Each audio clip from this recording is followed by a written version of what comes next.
Your services are no longer required. Those words hit me like a wrench to the gut. 19 years of keeping F-35 pilots alive, and they fired me for refusing to sign off on radar systems that could get someone killed. I'm Bradley Coleman, 51 years old, and until 10:30 that Tuesday morning, I was VP of Operations at Apex Defense Systems in Phoenix. Let me back up. Drop a comment telling me where you're from and hit subscribe if you want to hear more stories about corporate backstabbing and the sweet taste of revenge. I was sitting in that sterile conference room, fluorescent lights buzzing overhead like angry wasps.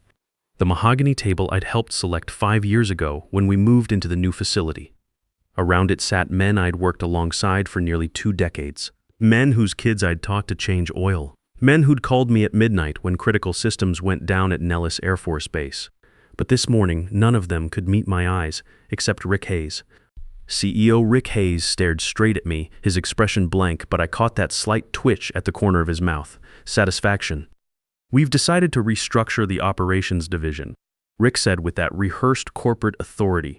"Jason will assume your responsibilities effective immediately." Jason Hayes, the golden boy who'd been here exactly 8 months. Rick's son, fresh out of ASU with an MBA and zero understanding of what actually keeps military aircraft in the sky. The same kid who asked me last week what ITAR stood for. I managed my voice sounding distant even to myself. "And when did the board vote on this?" I looked at Curtis Palmer, our CFO, who'd texted me yesterday about grabbing beer after work. Suddenly, his notepad became fascinating. "Emergency session last night," Curtis mumbled. "An emergency session I wasn't invited to."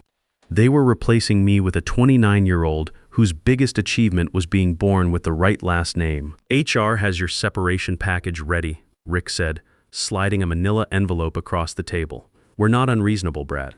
But unreasonable people at least admit what they're doing." I didn't touch the envelope. 19 years, I said quietly. "I was here when we had 12 employees in that converted hangar in Scottsdale. I designed the diagnostic protocols that landed us the Nellis contract. I flew to Ramstein Air Base with pneumonia to save the European maintenance deal when nobody else understood the systems." The room went silent. I could taste their guilt. "We value your contributions," Rick recited like a robot, "but Apex needs fresh leadership. The defense landscape is evolving. Fresh leadership." What he really meant was his son needed a corner office. What he meant was I'd become too much of a stickler for quality control. What he meant was I'd become a problem. I thought about my son Danny, 17 years old, already accepted into Arizona State's engineering program, the tuition bills that would start hitting in 18 months, the promise I'd made to my late wife Sarah 3 years ago as cancer ate away at her, that I'd make sure our boy had every opportunity she never got. "I'll clear out my office," I said, standing up on surprisingly steady legs. "Take your time," Rick replied with synthetic kindness. "Security will help you." Security. Like I might steal classified specs, like I hadn't spent 19 years building every system in this place. I walked back to my office, past curious stares from my team. Not my team anymore. Word travels fast in aerospace corridors. By lunch, my closest allies would be sending Jason congratulatory emails. My office overlooked the flight line where we tested avionics systems. The view I rarely had time to appreciate suddenly felt foreign. Awards on the wall, family photos, mostly Danny and late wife Sarah, emergency work boots under the desk. Relics from a life I'd just been exiled from. I grabbed a box from the supply closet and started the humiliating task of packing up 19 years. The nameplate from my door. The torque wrench I used on my first F-16 engine rebuild. A photo of our original engineering team most long gone to other contractors. My throat tightened as I reached for the small cactus on my windowsill. A gift from Danny when I made VP. "Tough as you, Dad," he'd said. "Nothing can kill it." The kid had been dealing with his mom's death by finding strength in everything around us. This little plant had survived my neglect, thriving despite minimal attention, unlike my personal relationships, unlike apparently my career. A knock interrupted my thoughts. Lisa Turner, my assistant of 7 years, stood in the doorway with red eyes. "They want me to work for Jason," she whispered. I told them I needed time. "Take the job, Lisa," I said, surprised how calm I sounded. "You've got your mom's medical bills. I get it." She nodded, tears falling. "They're saying you mishandled the radar upgrade specs. That quality control was slipping. That's why the lies had already started. Rewriting history to justify betrayal. We both know the truth, I said quietly. Those specs I red flagged could have caused system failures at 30,000 feet. Pilot's dead because we cut corners to save money. I know. Everyone knows. She hesitated. Jason wants access to all your files, your contacts, everything. Of course he did. Jason couldn't do my job without my entire playbook. Tell him company policy requires a formal IT request, I replied. Two could play the corporate procedure game. After Lisa left, my phone rang. Unknown number. I almost ignored it, not wanting to hear fake sympathy from coworkers too spineless to show up, but something made me answer. Bradley Coleman. Brad, it's Colonel Sandra Morrison. My breath stopped. Colonel Sandra Morrison, CEO of Titan Aerospace Solutions, Apex's biggest rival. The woman Rick liked to call that military hard-ass in a pantsuit. The executive whose innovations had been cutting into our market share for 3 years. Colonel Morrison, I said carefully.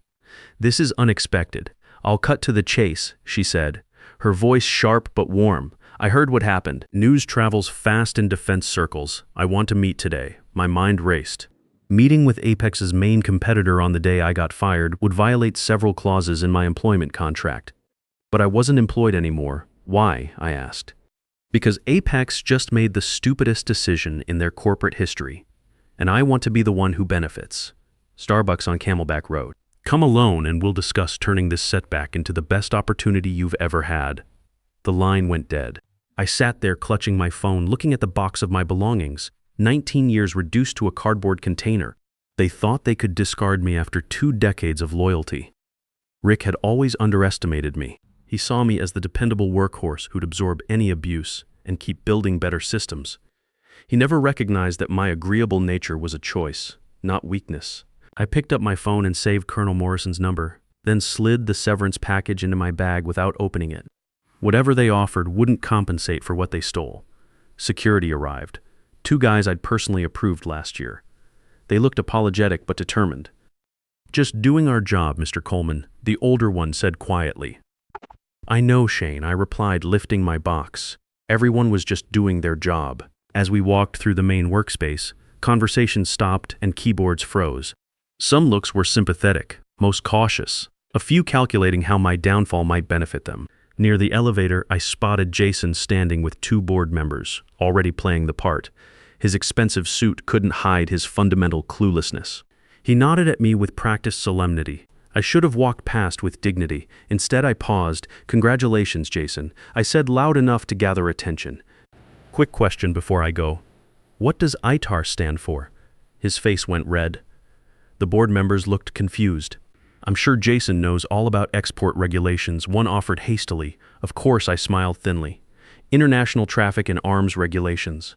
Since it governs everything we do with foreign military sales, I thought he might want to refresh everyone's memory. Jason's jaw clenched. International Traffic in. The words died. Arms Regulations, I finished. Established 19076. The manual's in the red binder on your new desk. You might want to read it before your call with the German procurement office Thursday. They don't mess around. Without waiting for response, I continued to the elevator. Small victory, but it felt good reminding everyone what they were losing. Outside, the Arizona heat hit like opening an oven. 19 years walking into that building, now banned from it. My keycard already disabled, email locked. 19 years erased in 19 minutes. I sat in my pickup truck, a practical Ford F-150 I'd chosen for utility over flash, and let myself feel the full weight of betrayal. The anger came hard and deep. I wasn't just some employee they could replace. I was the institutional memory of that company. But as the rage settled, something darker stirred, a voice whispering, "They think this is your ending. Show them it's your beginning." I thought about calling Danny, telling him what happened, but what would I say? Hey son, Dad just lost the job that's supposed to pay for your college because I wouldn't compromise safety standards. The kid had been through enough losing his mother. He didn't need to worry about his future disappearing too. Sarah would have known what to say. She always did. 3 years since cancer took her, and I still reached for my phone to call her when the world tilted sideways. She'd have been proud of me today, standing up to Rick's corner cutting. Even if it cost me everything. Do the right thing, Brad, she'd always said. The rest will work itself out. I checked my reflection in the rearview mirror, straightened my tie, and started the engine. Time to see if she was right. I had a meeting that could change everything. The Starbucks on Camelback was busy with the lunch crowd. I found Colonel Morrison in a corner booth, looking exactly like what she was, a retired Air Force officer who'd never lost her command presence. At 54, she carried herself like someone who'd earned every star and stripe. "Brad," she said, standing to shake hands. "Thanks for coming." Her handshake was firm without being aggressive. Everything about her radiated competence. "Curiosity got the better of me," I replied, taking my seat. "And honestly, my schedule just cleared up." She smiled at that. "Let's order, then talk about how Apex just handed me the competitive advantage I've been waiting for." I ordered black coffee. She got some complicated latte. "I needed the bite. I've followed your work for years," she said once we were alone. 19 years building Apex's operational backbone. Their maintenance protocols, their quality systems, their client relationships. "You are Apex, Brad?" "Not Rick. Not that board of golf buddies, you." Her words pressed against wounds, still raw. "Apparently not," I replied, unable to hide the bitterness. "Apparently I'm replaceable by someone whose main qualification is sharing DNA with the CEO. Rick's always been an idiot," Sandra said with casual disdain. "But his stupidity is my opportunity. I want you at Titan, Brad. Not just as an executive, as a partner." I blinked. Partner, equity, board seat, freedom to build systems without Rick's ego-choking innovation. She leaned forward. "I've watched you solve problems at Apex that we're still struggling with. Imagine what you could accomplish without interference." The offer was staggering. But 19 years had taught me caution. Why trust me with that much? "I've been your competition for all you know. This could be some elaborate setup." Sandra laughed, a genuine sound that drew glances. "Rick doesn't have that kind of creativity. Besides, I recognize something in you I know intimately, the look of someone who's been underestimated their entire career. Someone who worked twice as hard for half the recognition." She set her cup down precisely. "Someone who reached their breaking point." Her words hit like revelation. I had reached my breaking point. 19 years of swallowing condescension, of watching my innovations get credited to others, of seeing political maneuvering triumph over competence. "What exactly are you proposing?" I asked. Sandra's eyes sharpened. "The Nellis F-35 maintenance contract comes up for renewal in 4 months. It's worth $240 million annually now with the expanded squadrons. You designed that entire system." I nodded. "I knew every bolt, every diagnostic sequence, every maintenance interval. More than that, I knew the people. Master Sergeant Rodriguez, who ran the night shift, Captain Williams, who pushed for the upgraded targeting systems, Colonel Peterson, who trusted my recommendations over anyone else's because I'd never steered him wrong. I want it," she said simply, "and you know exactly how to get it. The Nellis contract, Apex's crown jewel. I'd built those relationships component by component, solving integration nightmares, managing budget overruns, keeping aircraft mission ready. I knew every technician, every procurement officer, every pilot who depended on those systems. My non-compete, I began, is limited," Sandra finished smoothly. "My legal team reviewed standard Apex contracts. They can block you from joining competitors for 18 months. They can prevent you from recruiting staff, but they can't stop you from consulting for their clients." The loophole was brilliant. Consulting for Nellis wouldn't breach my agreement if structured properly. And if Nellis switched vendors after benefiting from my expertise, pure coincidence. "Still," I said slowly, "partnership is a big offer for someone you barely know." Sandra placed her cup down again. "Because half of something exceptional beats all of something mediocre. Because I've built Titan by elevating talent others foolishly discard. And because," her voice hardened, "I've waited 4 years to see Rick Hayes' face when he loses Nellis. When he realizes his biggest mistake wasn't firing you, it was creating an enemy who knows every weakness he hides." Her vendetta ran deep, worth investigating later. "For now, our goals aligned perfectly. I'd need guaranteed autonomy," I said. "My own team, no interference in client management. Done. And protection clauses if the partnership fails. Fair." I studied her face. "Why did they really fire me, Sandra? You have sources everywhere. What's the real reason?" She considered how much truth to share. "The F-22 radar upgrade project Rick announced last month. $4.2 billion contract, biggest in Apex history. But their new Chinese manufactured components have reliability issues, potential system failures that could ground entire squadrons. I knew about those components. I'd flagged concerns 6 months ago about electromagnetic interference patterns showing up in our lab tests. The frequency signatures were all wrong, creating blind spots that enemy aircraft could exploit. Rick had overruled me, seduced by the 40% cost savings. Jason won't catch the problems, I said quietly. He'll be dazzled by the surface metrics. Exactly. Rick needed you gone before final testing. You were the only engineer he couldn't pressure into ignoring the data. The betrayal cut deeper, realizing they'd removed me not despite my competence, but because of it. I wasn't inconvenient for nepotism. I was a threat to their reckless profiteering. I need time, I said finally. This isn't just changing jobs. It's rebuilding my entire career. Take 48 hours, she replied, sliding a business card across.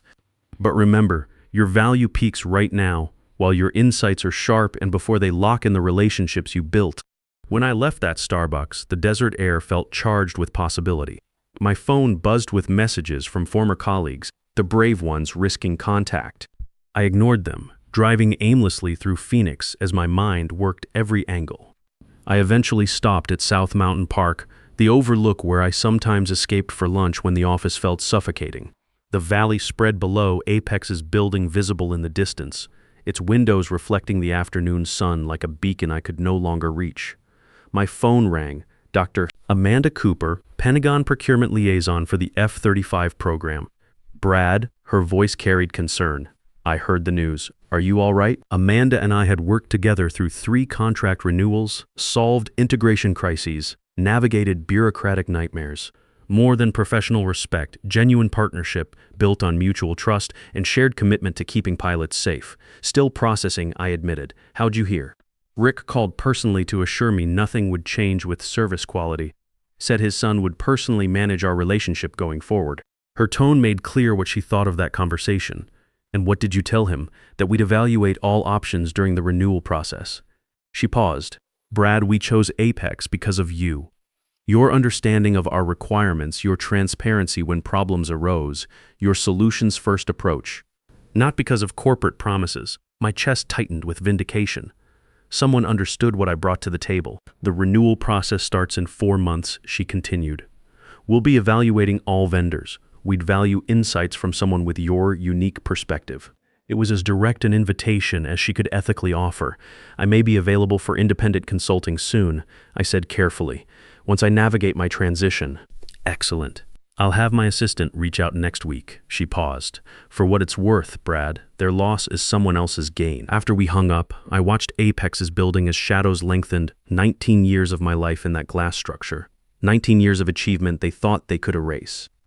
I thought about Rick's smug satisfaction, Jason's unearned confidence, the board members who wouldn't meet my eyes. All I'd sacrificed for a company that discarded me like worn-out equipment. But I also thought about Danny, coming home from school in a few hours, probably wondering why my truck was in the driveway early. How do you tell your 17-year-old son that the stable life you've built just crumbled? How do you explain that sometimes doing the right thing costs everything? Sarah's voice echoed in my memory. Do the right thing, Brad? The rest will work itself out. I made my decision. The next morning, I signed Sandra's partnership agreement. By afternoon, I had office space at Titan's Tempe location with a clear view of Apex across the valley. By evening, I drafted a consulting proposal for Nellis that carefully skirted my non-compete limits. But first, I had to tell Danny. I found him at the kitchen table, calculus homework spread everywhere. Looking so much like his mother when she concentrated that my chest ached. 3 years since Sarah died, and I still saw her in every expression he made. Dad? You're home early. He looked up, immediately reading my face. The kid had gotten good at reading trouble. Cancer teaches families to spot bad news fast. We need to talk, son. I sat down across from him studying this young man who'd handled his mother's death with more grace than I had. At 17, Danny had Sarah's intelligence and my stubbornness, a dangerous combination. They let me go today at Apex. His pencil stopped moving. Fired? Yeah. For refusing to approve safety shortcuts that could get pilots killed. Danny was quiet for a long moment, processing. So you did the right thing, yeah. But doing right doesn't always pay the bills. Mom always said the rest would work itself out if you did the right thing. Smart kid. She did say that. So what happens now? With college, he gestured vaguely at our life. I've got an opportunity, a partnership with another defense contractor. It's a risk, but it could be bigger than anything I had at Apex. Danny nodded slowly. You're going to make them pay for what they did. It wasn't a question. The kid understood me better than I'd realized. I'm going to show them what they lost. There's a difference. Good. Show them Dad's still got it. 3 days after getting fired, Lisa texted, Jason can't find F9 to 22 integration protocols. Board meeting disaster. Rick furious. I smiled. The files weren't missing. They were exactly where they belonged, filed under Radar Systems -IF22 final on the shared drive. But without my institutional knowledge, without my mental map of 19 years of systems and procedures, navigating Apex was like wandering a maze blindfolded. I hadn't sabotaged anything. I'd simply stopped being their compass. 1 week later, I launched my consulting practice with Sandra's legal team's help. My first client, Nellis Air Force Base. My project, evaluating aircraft maintenance systems for upcoming contract renewal. 2 weeks in, another text from Lisa. Lost Holloman contract today. Jason missed critical deadline. Curtis panic mode. Holloman had been wavering for months. I'd been the one managing their concerns, addressing technical issues, keeping them loyal. Without me, the relationship collapsed. I wasn't poaching Apex's clients. The connections had always been personal, built on trust in my expertise, not their logo. Meanwhile, at Titan, I was building something unprecedented. Sandra kept her word. Total autonomy, unlimited resources, no micromanagement. I recruited 2 undervalued engineers from Apex, timing their moves to avoid non-solicitation issues. Together we developed maintenance protocols that combined Apex's proven methods with innovations I'd always wanted to implement. Advanced diagnostic algorithms that could predict component failures 3 weeks before they happened. Streamlined parts inventory systems that reduced aircraft downtime by 30%.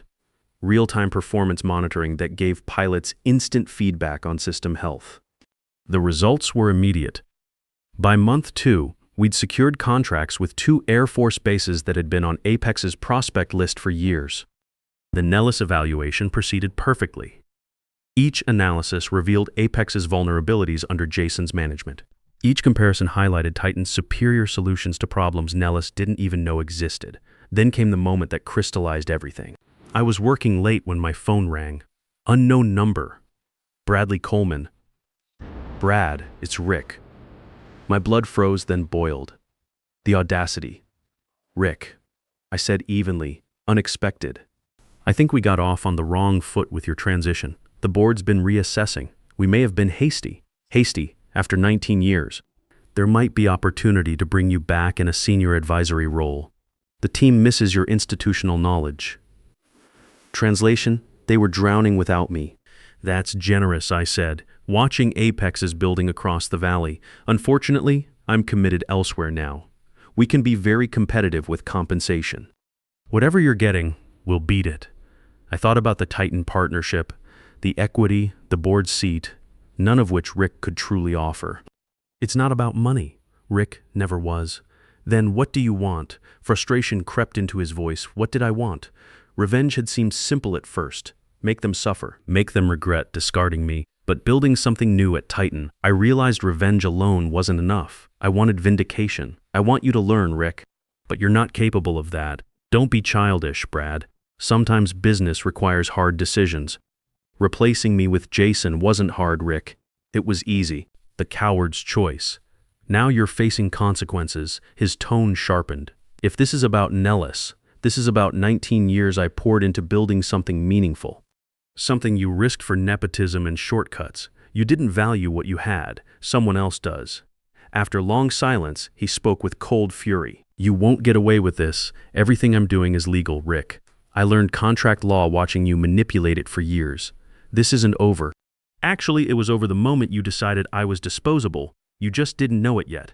I hung up, heart racing but spirits soaring. His desperation confirmed everything. They were failing without me. 3 days later, Lisa sent her most revealing text. F-22 contract postponed indefinitely. Emergency board meeting. Jason being grilled on technical failures. Stock down 18%. Rick's legacy-defining project was collapsing under problems I would have caught immediately. That weekend, Curtis Palmer emailed me. Subject line, "You were right." The message contained board minutes revealing the emergency session to fire me had been scheduled 3 weeks in advance. Rick had lied about everything. The Nellis decision landed exactly as expected. Their evaluation committee recommended switching to Titan's platform, citing innovation, reliability, and relationship management. The contract, now worth $240 million with expanded services, would transfer when current agreements expired. Sandra was ecstatic. This is just the beginning. With you leading client relations, we'll dominate the sector within 2 years. I raised my coffee cup. To correcting injustice, she clinked hers against mine. To people who refused to disappear when discarded. The next morning brought news I hadn't anticipated. Apex's stock dropped another 12% on the Nellis loss announcement. Analysts questioned company stability after Defense News reported that multiple contracts were under review due to quality control concerns. By afternoon, 3 more Air Force bases contacted me about consulting on their Apex contracts. The avalanche had begun, not because I was attacking Apex, but because I'd stopped holding it together. That evening, working late at Titan, I received one final text from Lisa. Rick submitted resignation. Board unanimous. Jason also out. Crisis management team taking over. I walked to my window, staring across the valley at Apex's building. 19 years of my life in that structure. 19 years they thought could be erased with 7 words. I hadn't set out to destroy Rick or Apex. I'd simply taken my value elsewhere, built something better, let natural consequences unfold. The most devastating revenge wasn't stealing clients or exposing mistakes, it was showing them what they'd lost. Rick had believed Apex was his creation. Now he understood the truth. I hadn't worked for Apex all those years. Apex had worked because of me. When I got home that night, Danny was waiting up, homework abandoned on the kitchen table. Saw the news about Apex, he said quietly. About their stock crash. Yeah, you did that. No, son, they did that to themselves. I just stopped fixing their mistakes. He grinned, and for a moment I saw Sarah in his smile. Mom would be proud. She would have been, not of the revenge, but of the choice to build something better, instead of just tearing down what hurt me. My phone buzzed with an email. The Nellis contract, finalized and ready for signatures.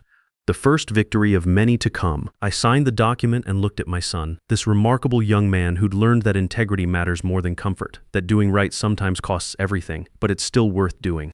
Your college tuition is secure, I told him. I never doubted it, Dad. You always figure it out. Have you ever been underestimated? Replaced by someone less qualified but better connected? Watched years of loyalty get discarded for politics? I'd love to hear your stories in the comments below. What would you have done in my position? Taken Sandra's offer or tried something different? Sometimes the most powerful revenge isn't destroying what hurt you. It's building something better and watching them realize what they threw away. Sometimes doing the right thing costs everything in the short term, but pays dividends you never imagined. If this story hit home, hit that subscribe button. There are more stories where this came from, real accounts of professional betrayal, workplace politics, and the sweet satisfaction of proving your worth when others counted you out. Because here's what I learned, your value isn't determined by the people who discard you. It's proven by the people who choose to build something great with you. They thought they were ending my story. Turns out they were just giving me a better beginning. Remember this. The people who fire you for your principles are the same people who'll beg you to come back when their shortcuts catch up with them. But by then, you'll have already built something they could never destroy. Your worth isn't measured by how desperate they get to keep you, but by how much better you become after they let you go.